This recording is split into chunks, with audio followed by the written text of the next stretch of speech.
성경 열왕기상 18장 16절에서 19절까지의 말씀입니다.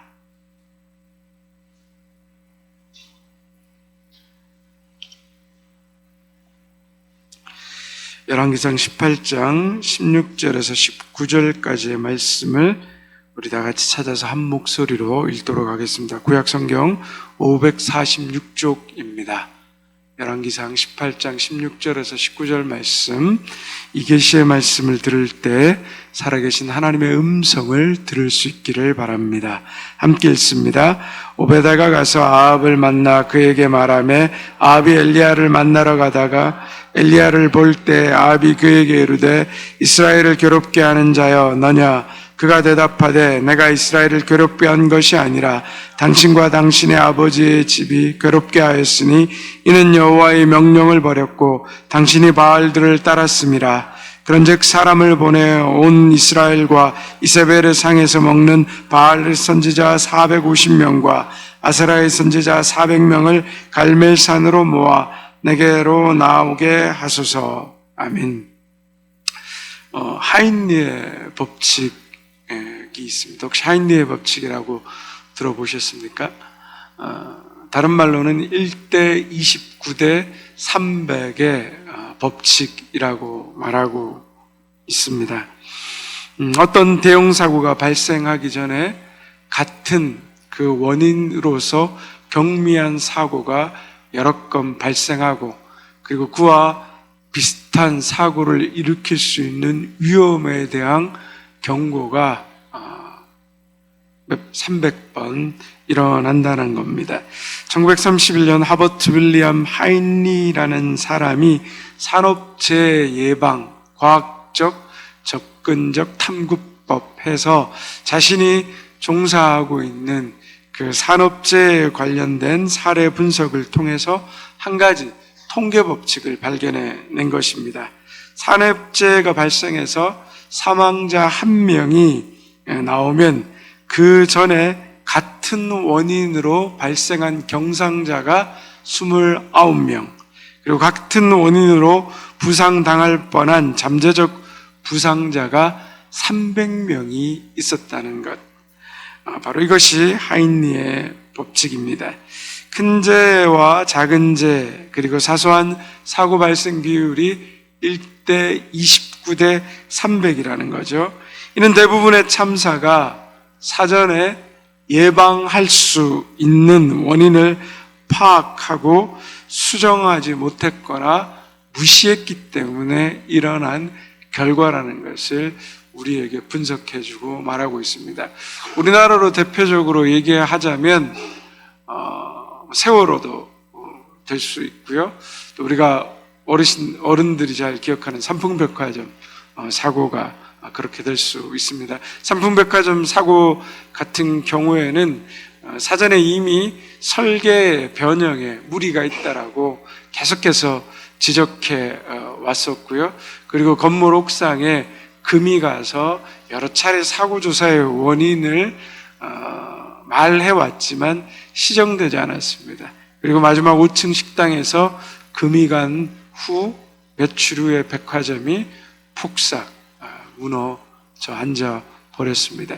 세월호 같은 경우에도 마찬가지였죠. 무리한 증축들 그리고 무리한 물건을 실어 나누면서 배 안에 있어야 될 평형수를 빼버리고 결국엔 배가 기울어지면서 급속하게 기울어지고 한쪽에 잘못 개조된 그 물건을 실어나는 배에 모든 기능들이 한쪽으로 쏠려지면서 무게를 감당하지 못해서 배가 쉽사리 가라앉게 되는, 사전에 이미 여러 번 사고가 있었고 문제에 대한 지적들이 끊임없이 있었지만 그것을 무시해 버린 결과로 일어난 큰 사고라고 할 수 있습니다. 우리 인생도 여러분 그렇지 않습니까? 우리는 하루아침에 죄에 빠지지 않습니다. 하루아침에 여러분 살인자가 되던가요? 하루아침에 바늘도둑이었던 사람이 다음날 소도둑이 되던가요? 그렇지 않습니다. 처음에는 아주 작은 것으로 시작합니다. 작은 것으로 어떤 남의 물건을 훔친다든지 어떤 내 안에 잘못된 일들로 인한 나의 양심의 고발이 있는데 그런 것들을 무시하면서 그 작은 잘못된 습관이 쌓이고 커지면서 처음에는 요만한 바늘 도둑이었던 사람이 나중엔 소도둑이 되죠. 저도 학교 다닐 때 제 친구들 중에 이렇게 소위 주먹질을 하는 친구들을 보면 처음에는 저보다 더 싸움 못하는 친구가 있었습니다. 순진했습니다. 그런데 어느 날부터 다른 친구들에게 무시받는 것이 좀 싫었는데 나쁜 친구들하고 어울리기 시작했습니다. 그래봐야 뭐 똘마니였죠. 그런데 어느 날부터 배포가 커지기 시작하더니 싸움이 붙었는데 책상을 들고 상대방을 찍어 내리더라고요. 그 다음부터는 주머니에 칼을 들고 오더라고요. 1년 전까지만 해도 저희 반에서 제일 그렇게 존재감도 없었고 뭐 이렇게 해봐야 별로 무시받던 친구가 1년 뒤에는 반에서 가장 무서운 친구로, 나중에는 학년이 올라가면서 결국에는 큰 사고를 치게 되어서 학교에서 정학당한 것을 본 적이 있습니다. 작은 죄의 습관, 우리가 무시하는 그 습관들이 쌓이게 되면 소도둑이 되는 거죠. 그래서 어렸을 때 부모님들이 어떻게 합니까? 아이들이 호기심일지라도 남의 물건을 훔쳐오게 되면 어떻게 합니까? 혼내시죠. 저희 아들 녀석도 어렸을 때 유치원에서 구슬을 되게 좋아했습니다. 근데 빤하잖아요, 아이가 가지고 있는. 근데 오늘 안 보이던 구슬들이 색깔이 화려하고 좋은 게 보이기 시작하는 거예요. 너 이거 어디서 갖고 왔으니까 유치원에서 갖고 왔대요. 좀 황당하잖아요. 그래서 막 그러면 안 돼. 가르쳤죠. 그런데도 뭐죠? 또 가지고 오는 거예요. 그러면 그 다음에 뭐가 나갑니까? 매가 나가죠. 매를 맞아서 이제 뭐 안 돼, 엄마 죄송해요, 잘못했어요. 막 그러는데 어느 날 또 봤는데 없는 게 보여가지고 이거 어디서 났냐 그러니까 지 아파트 같은 친구 집에 가서 놀았는데 그게 좋아서 가져왔다는 거예요. 그러니까 엄마는 이 작은 거 하나가 나중에 이 아이에게 뭐죠? 큰 해악적인 결과가 가져올 것 같아서 그날 아이는 6살임에도 불구하고 집에서 쫓겨났습니다. 그리고 엄마는 아파트 11층에서 그 아이에게 큰 소리를 지르며 그 친구 집에 가서 사과하고 와! 아직도 기억이 생생합니다. 네. 왜 그렇게 합니까? 바늘도둑이 소도둑 되지 못하게 하는 거예요. 죄라는 거는 작은 것에서부터 점점점 커져가는 그러한 습관들이 있기 때문입니다. 우리가 아합에 대해서 이제 계속 엘리야와 아합에 대해서 공부하고 있는데 그 아합이 이스라엘의 역사상, 북이스라엘의 역사상 가장 악한 왕이라고 얘기합니다. 그런데 아합이 처음부터 이렇게 악했을까요? 여로보암의 죄를 따랐다. 그의 아버지 오므리의 죄악을 따라갔겠죠. 보고 배우는 게 있겠죠. 그런데 꼭 아버지가 뭐 범죄자라고 해서 자식이 범죄자 되는 건 아니거든요. 아마 자기 안에도 갈등이 있었을 거고 고민이 있었을 겁니다. 힘들었을 겁니다. 괴로웠을 겁니다. 그런데 그것을 어떻게 해요? 방치합니다. 점점 죄에 대해서 부폭이 커지고 통이 커지게 되는 거죠. 아합 옆에 충신이 있었습니다. 우리가 지난 시간에 살펴본 것처럼 오바댜가 맞나요? 갑자기? 예, 오바댜 맞네요. 그죠? 이름이 오바댜 선지자하고 똑같아요. 오바댜라고. 그 아합이 선지자들을 엘리야를 못 찾아서 화가 나가지고 이스라엘 선지자를 싹 다 잡아 죽일 때 이 오바댜가 선지자 100명을 50명 굴에 나뉘어서 먹을 것을 먹이고 살려낸 충신이었단 말이죠. 악한 왕 아래에 하나님을 경외하는 자가 있었다는 겁니다. 그리고 100명의 선지자가 있었다는 거, 아직까지도 그 시대에 깨어있는 목소리로 아합의 죄에 대해서 지적하는 사람이 있었다는 거죠. 그 대표적인 선지자가 누굽니까? 엘리야이죠. 엘리야가 아합에게 직접 하나님의 음성을 가지고 나타났습니다. 당신이 회개하고 돌이키지 않으면 하나님이 이 땅에 3년간 비를 내리지 않을 거라고. 얼마나 많은 목소리가 아합에게 들려왔겠습니까? 그런데 그는 그것을 계속 거절하고 무시하고 다른 사람의 경고에 대해서, 하나님의 사람들의 말에 대해서 듣지 않습니다. 결국 그의 마음은 완악해졌고 결혼도 바알 숭배하는 이세벨과 숭배하게 되고 아예 바알 신전을 예루살렘 성 안에 짓게 되고 모든 이스라엘 백성들에게 바알 선지자를 섬기도록 장려하는 크나큰 죄악 가운데 거하게 되는 것입니다. 결국 어떤 일은 어느 날 빵 하고 터지는 게 아니라는 거죠. 그 일이 일어나기 전까지 내 주변과 상황 속에서 여러 가지 수백 가지의 사건들이 내 삶 가운데 일어나는 겁니다. 이러면은 뭔가 생길 것 같은데, 안 될 것 같은데, 이러면 내 건강이 안 좋을 것 같은데, 그죠? 그러다가 미루다가 결국에는 어느 날 쓰러지는 겁니다. 바로 죄도 마찬가지라는 겁니다. 결국 아합은 그 경고를 무시하고 3년간의 그 가뭄을 통하여서 온 이스라엘 백성들이 고통받게 됩니다. 이제 엘리야는 비를 내리시겠다는 하나님의 명령을 받아 다시 아합 앞으로 나아갑니다. 오늘 본문은 오바댜를 통해 아합과 엘리야가 다시 만나는 장면에서부터 시작됩니다. 엘리야를 보자마자 아합이 분노에 차서 이스라엘을 합친 이 모든 재앙과 가문이 너 때문이다, 이 XX야라고 말하게 됩니다. 성경에는 그렇게 표현을 안 했지만 안 봐도 뻔하지 않겠습니까? 자, 우리 한번 같이 읽어볼까요? 열왕기상 18장 17절과 18절 말씀 함께 읽습니다. 엘리야를 볼 때 아합이 그에게 이르되 이스라엘을 괴롭게 하는 자여 너냐? 그가 대답하되 내가 이스라엘을 괴롭게 한 것이 아니라 당신과 당신의 아버지의 집이 괴롭게 하였으니 이는 여호와의 명령을 버렸고 당신이 바알들을 따랐습니다. 참 재밌죠? 아합이 엘리야에게 뭐라고 말합니까? 엘리야를 향해서 뭐라고요? 이스라엘을 괴롭게 하는 자여 너냐라고 말합니다. 엘리야가 아합을 괴롭게 한 것입니까? 아니죠. 아합의 범죄에 대한 결과입니다. 그런데 아합은 뭐죠? 자신의 상태에 대해서 전혀 인지하지 못합니다. 저 엘리야 때문이라고. 그러면서 엘리야가 그 말을 듣고 어떻게 수정해 주고 있습니까? 내가 이스라엘을 괴롭게 한 것이 아니라 당신과 당신의 아버지 집이 괴롭게 했다. 여호와의 명령을 버렸고 바알을 따랐기 때문이다.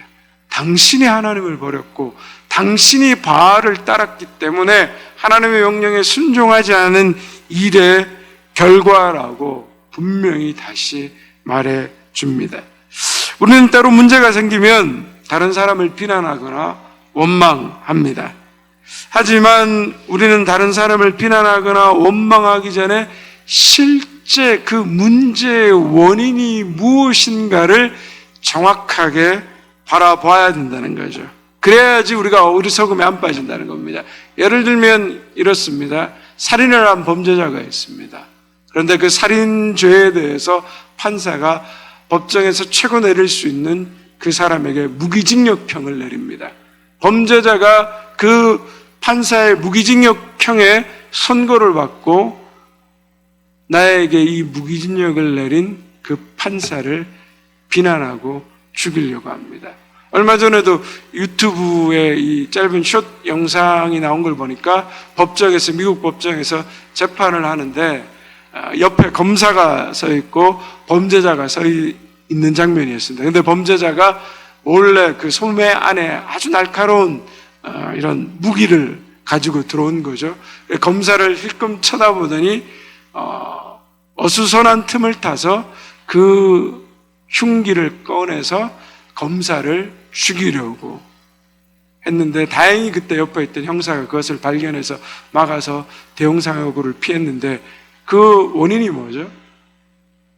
자기의 범죄의 잘못에 대한 생각을 하지 않고 저 검사가 나를 이렇게 고소했기 때문에 내가 이런 엄청난 중형을 선고받은 자리에 있다라고 이야기하는 거죠. 이건 어떻습니까? 범죄자가 자신에게 무기징역을 선고한 판사를 비난하는 것은 어떻습니까? 맞지 않는 거죠. 문제는 뭐죠? 자기가 살인죄를 저질렀잖아요. 근데 판결이 무겁다 그래서 그것이 판사의 잘못으로 향하는 것은 굉장한 문제가 있는 겁니다. 아합의 비난은 마치 살인자가 무기징역을 받은 이유로 판사가 무기징역을 선고했기 때문이라고 비난하는 것과 동일하다는 겁니다. 이와 같이 우리가 문제가 생겼을 때 정확한 원인에 대한 파악을 하는 것, 그에 대한 대처를 해야 된다는 거죠. 판사를 미워하는 범죄자처럼 진짜 재앙의 이유를 모른 채 다른 이들을 탓하는 원망과 어리석음. 그래서 우리가 하나님의 말씀 앞에서 우리 자신을 잘 돌아보아야 되는 겁니다. 그러면 아합의 죄는 무엇인가? 18절을 다시 보면 그것은 아주 오래된 뿌리 깊은 죄이죠. 아합 집의 죄는 여러 가지 종류가 있지만 그 중에서도 여호와의 명령을 어기고 뭐죠? 바알을 섬긴 게 문제였습니다. 바알을 계속해서 설명드리죠. 바알은 어떤 신이라고요? 네. 그죠? 네. 가나안의 토착신으로 그 농사를 관장하는, 비를 관장하는 신이라고 이야기했습니다. 비와 번영과 풍요를 상징하는 신이죠. 다산. 얼마나 좋습니까? 척박한 땅에서 비옥한 풍요를 허락하는 신. 굉장히 매력적이지 않습니까? 십자가를 지고 예수 그리스도를 따르는 것이 좋습니까? 세상에서 풍부한 많은 돈을 벌면서 내가 하고 싶은 욕망을 채워가면서 살아가는 것이 여러분 더 좋습니까? 어느 게 더 좋습니까? 십자가라고요. 아닌 것 같은데. 절대 아닐 겁니다. 세상에서 많은 돈을 벌고 풍성하고 누리는 게 뭐죠? 훨씬 더 매력적으로 보이죠. 십자가 지고 가는 거 좋아할 사람이 어디 있겠습니까? 세상 그만큼, 사탄은 그만큼 달콤한 유혹을 가집니다. 아담과 하와가 에덴 동산에서, 그죠? 모든 것이 있었음에도 불구하고 그 유일한 선악과 하나, 하나님이 금하신 선악과 하나, 그것이 그렇게 먹고 싶었고 보고 싶고 취하고 싶은 유혹이었던 것처럼 마찬가지입니다. 바알은 풍요와 다산을 상징했습니다. 도덕과 윤리에 관한, 또 하나님을 믿는 거룩과 절제를 이야기하는 이 여호와의 종교, 하나님의 종교는 어떤 세상에 딱 내놓으면 그냥 표면적으로 보면 매력이 없는 거죠. 더군다나 바알 신앙의 교리에는 영성, 도덕, 경건함이 없습니다. 재물을 바치면 비를 내리게 하고 농사를 잘 지을 수 있게 해주고 그리고 부와 번영을 가져다 준다라고 믿었습니다. 이번 주에도 말씀드렸지만 설교 시간에 뭐죠? 내가 당신을 위해서 다 내 것을 줄 테니까 당신도 내가 원하는 것을 달라는 거죠. 그러니까 뭐죠? 복채가 중요한 거죠. 당신이 정성 들이는 만큼 신이 너한테 정성을 주겠다는 거죠. 그래서 뭐 무당한테 가면 뭐 몇만 원부터 시작해서 수천만 원, 뭐 억대의 구판까지 버리고, 저래도 사람이 죽으면 뭐죠? 제가 절 용어를 몰라가지고 주지스님이 아니면 이거 해주시는데 불공들인데 기본 200만 원, 주지스님에게 받으시면 500만 원, 그리고 극락 왕생 하여튼 가까이 가려면 기와장 2천만 원, 그리고 극락 왕생하는 데 가면 5천만 원 이상의 절을 지어주는 거. 그래서 제가 아는 그 스님이 기독교의 헌금은 그건 껌딱지지, 코 흘리게 돈이라고. 우리는 차원이 다르다고, 수준이 다르다고. 농담하는 걸 들었는데, 어쨌든 뭐죠? 내가 하는 만큼 부와 번영을 준다는 거예요. 열심히 하겠죠. 더군다나 바알 신전에서 여사제들과 음란한 성적 행위가 있었기 때문에 인간의 탐욕과 정욕을 충족시켜주는 그러한 신앙으로 여겨졌다는 거죠. 그런데 이게 웃긴 게 이때 아합 시대 때 바알 신앙이 번창한 게 아니었습니다. 이미 바알은 가나안의 토착 종교였습니다. 매우 오래전부터 이스라엘을 위협했습니다. 가나안 정착 초기부터 하나님이 이것을 제하라고 명령하셨다는 거죠. 사사기 2장 2절에서 3절 말씀 한번 다시 가보겠습니다. 한번 같이 읽겠습니다. 너희는 이 땅의 주민과 언약을 맺지 말며 그들의 전하들을 헐라하였거늘 너희가 내 목소리를 듣지 아니하였으니 어찌하여 그리하였노라. 네, 계속 읽으시면 됩니다. 또 내가 말하기를 내가 그들을 너희 앞에서 쫓아내지 아니하리니 그들이 너희 옆구리에 가시가 될 것이며 그들의 신들이 너희에게 올무가 되리라 하였노라. 너희가 이 땅 주민들과 언약을 맺지 말고 그들의 제단을 헐라. 그들의 제단인 거 봐서 이 바알 제단을 말하는 겁니다. 하나님은 이스라엘이 가나안 땅의 정착 초기부터 계속해서 말씀하셨습니다. 바알을 숭배하는 자들과 언약을 맺지 말고 제단을 헐어 버리라는 거죠. 그런데 이스라엘은 어렵다는 이유로, 힘들다는 이유로 온 힘을 기울이지 않았습니다. 그리고 내버려뒀더니 처음엔 세력이 약해졌다가 이스라엘에 의해서 세력이 약해졌다가 점점 다시 세력이 커지면서 바알 숭배를 하게 되었고, 이 바알의 신앙은 구약 성경 내내 등장합니다. 선지서까지 가면 계속 이 바알 신앙. 나중에는 선지자들이 어떻게 하냐면 바알의 이름으로 예언했다라고까지 예레미야서는 기록하고 있습니다. 그러니까 얼마나 이스라엘의 신앙의 뿌리 깊은 세상의 유혹이었겠습니까? 우상이요. 요즘으로 말하자면 돈이죠. 신앙과 돈이면 다 되는 것처럼 돈이 있으면 우리 인생의 모든 것이 해결되는, 돈이 있으면 편리하죠. 돈이 필요하죠. 그리고 반드시 있어야 되는 거 맞죠. 그런데 돈에 너무 빠지면 돈을 사랑하게 되는 겁니다. 돈을 사랑하다 보면 문제가 뭐가 되죠? 하나님과 멀어지게 되는 것입니다. 이스라엘 역시 마찬가지였습니다.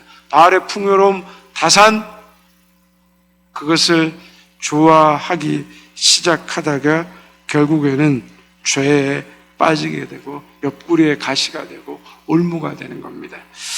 오늘 한국교회가 많은 세상의 손가락질과 위협을 받고 있습니다. 목회자의 세습 문제부터 시작해서 목회자의 도덕적 타락, 교회 안의 분열, 금전적, 성적인 여러 가지 많은 문제들이 어제 오늘에 일어난 결과가 아니라 오랜 기간 동안 쌓인 죄 때문입니다. 제가 30년 전에 유명한 목사님들의 설교들을 가끔 읽어보고 들어보는데 그때도 지금과 똑같은 이야기를 했습니다. 똑같습니다. 다르지 않습니다. 그때도 타락을 이야기했고 그때도 경고하고 끊임없이 외쳤습니다. 그런데 어떻습니까? 안 바뀝니다. 그것이 오랫동안 쌓인 죄 때문입니다. 한국교회가 물질적 성공과 그리고 성장을 강조하는 번영주의 신앙, 이것이 바알의 신앙인데 그것이 오늘 교회 안에 소위 기복신앙, 성공주의, 물질주의로 기독교용으로 포장되어서 우리 안에 들어와 있는 것입니다. 그래서 어떤 분들은 경영학에 물든 기독교, 마케팅에 물든 기독교, 교회의 경영의 원리를 도입하자고 말합니다. 근데 교회는 세상의 경영의 방법으로 경영되어지는 것이 아니죠. 하나님이 경영의 방법으로 우리를 다스리시지 않습니다. A를 투입하면 B가 나오는 결과가 되는 곳이 교회가 아닙니다. 교회는 A를 투입하면 끊임없는 희생과 섬김과 사랑과 헌신으로 인해서 한 영혼으로 인해서 모든 것을 집어넣어서 겨우 한 영혼을 구원하는 그러한, 아니면 나의 생명조차 버려야 되는 그러한 내용을 가진 것이 우리의 신앙인데, 소위 이런 것들이 교회 안에 들어와서 하나님 대신 바알을, 말씀 대신 번역을 우리가 추구하게 된 거죠. 그러면서 목회자들도 교인들도 심각한 타락 가운데 들어가게 되는 겁니다. 입으로 주여 주여 하는데 온갖 불법들이 저질러진다는 거죠. 좀 시간이 됐는데 지금도 저는 비슷하다고 생각합니다. 제 아내 남편 되시는 분이 건축 쪽에 일을 했는데 어느 모 교회에 그 건축과 관련돼서 몇 억짜리 공사를 했는데 어느 날 그 교회 모 목사님으로부터 전화가 오더래요. 전화가 와서 왜 그러냐고 하니까 자기를 만나달래요. 근데 어디로 불렸냐면 살롱으로 불렀다는 거죠. 저희 깜짝 놀랐다는 거죠. 목회자가 왜 여기 와 있냐고.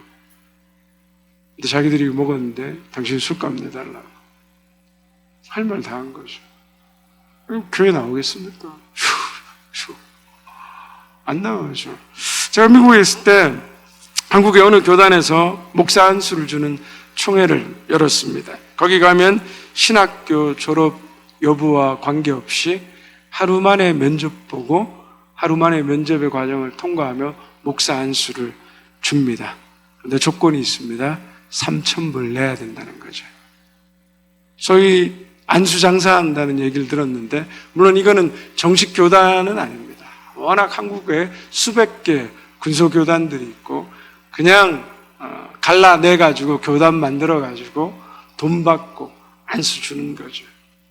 이런 것들이 물론 뭐 기존 교단에서도 문제가 있지만 상당히 많은 문제가 이런 근본 없는 뿌리 없는 무자격 목회자의 양산에 있는 현장이라는 거죠. 편법으로 목사 되면 어떻게 하겠습니까? 자기도 편법으로 목회하죠. 또 고척교회 목사님이 이런 이야기 하는 것도 들었습니다. 한 부부가 예배 왔는데 예배 후에 목사님 뵙자고 하더니 자기한테 하는 말이 자기가 어느 교회에 장로였는데 교인 10명을 데리고 와서 이 교회에 등록하겠으니까 1년 뒤에 나한테 시무장로를 주면 좋겠다고. 30명 개척교회에서 10명 데리고 온다니까 이 목사님이 얼마나 마음이 흔들렸겠습니까? 일주일 동안 기도하다가 그래도 이건 아니지. 그래서 그 부부 불러가지고 이건 교회 법에 맞지도 않고 하나님께서 원하는 것도 아니고 제가 마음대로 뭐 이렇게 직분을 주고 할 수 있는 것이 아닙니다. 그랬더니 표정이 싹 바뀌면서 그 다음 주부터 교회에 안 나오더라는 거죠.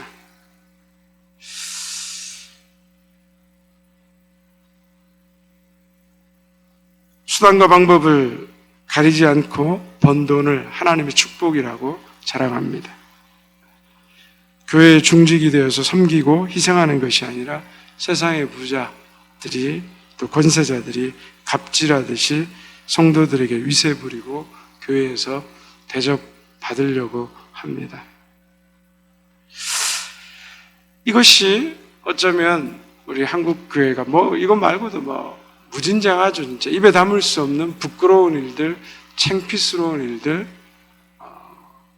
저는 특별히 또 목회자니까 더 많이 듣고 알게 되는 거죠. 근데 이게 어느 날 갑자기 생긴 죄악이 아니라는 겁니다. 우리 안에 쌓여온 죄악이라는 거죠.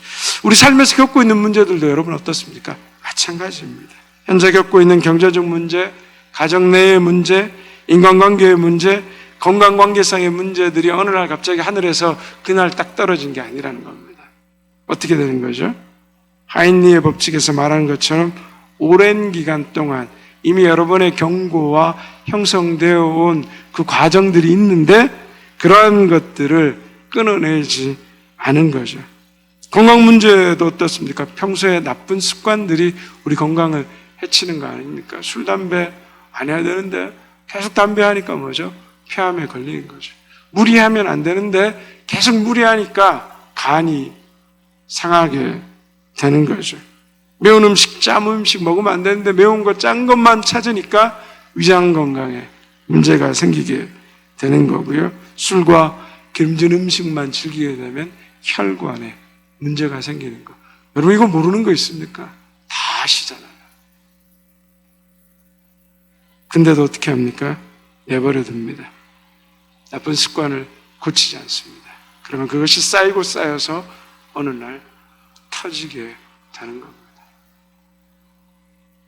마찬가지로 우리가 성경의 가르침을 무시하고 자신의 생각대로 욕심대로 살아가는 습관이 우리의 삶에 여러 가지 문제를 일으킵니다.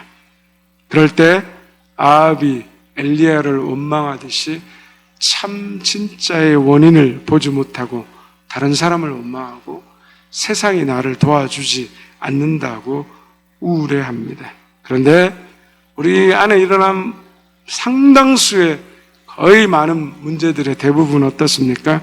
우리의 잘못된 습관과 우리의 잘못된 죄의 선택이 쌓여져 나온 우리 인생의 결과라는 것. 그래서 어떤 문제 앞에 서게 될 때 우리는 그 문제의 본질에 대해서 깊이 들어가서 쳐다보아야 하는 것입니다. 그리고 내 옳은 잘못된 습관과 죄의 선택이 오늘의 나를 만든 것을 인정하고 내 삶의 죄악을 도려내야 됩니다. 히브리서 4장 12절은 이렇게 말합니다. 함께 읽도록 하겠습니다. 하나님의 말씀은 살아있고 활력이 있어 좌우의 날선 어떤 검보다도 예리하여 혼과 영과 및 관절과 골수를 찔러 쪼개기까지 하며 또 마음의 생각과 뜻을 판단하니 우리가 공부하는 모든 성경 공부, 성경 통독, 교제, 만남 이런 거는 지식과 관계의 폭을 넓히기 위한 것이 아니라는 거죠. 뭐죠? 말씀의 검이 우리 자신을 수술하도록 우리가 그 앞에 엎드리는 겁니다. 지식이 커지는 것이 아니라 말씀 앞에 우리 자신을 내어놓는 것입니다. 하나님의 말씀이 나의 심령과 관절과 골수를 찔러 쪼개기까지 아프고 괴롭고 죽을 것 같고 힘들지만 그 내 안에 있는 죄악의 못된 그 본성들, 잘못된 선택들, 습관들, 쌓여온 이 죄의 모든 것들을 도려내야 되는 거죠. 말씀으로. 그 말씀으로 내가 그 죄악을 도려낼 수 있을 때 그 말씀의 검을 통하여 우리는 새로워지고 변화되게 되는 겁니다. 저와 여러분은 지금 어떤 모습으로 하나님 앞에 서 있습니까? 혹시 우리의 모습도 자신의 정말 문제의 원인을 돌아보지 못하고 엘리야를 탓하는 아합의 모습은 아닌지요? 우리 시간 함께 말씀을 생각하며 기도의 자리로 나아가도록 하겠습니다. 하나님,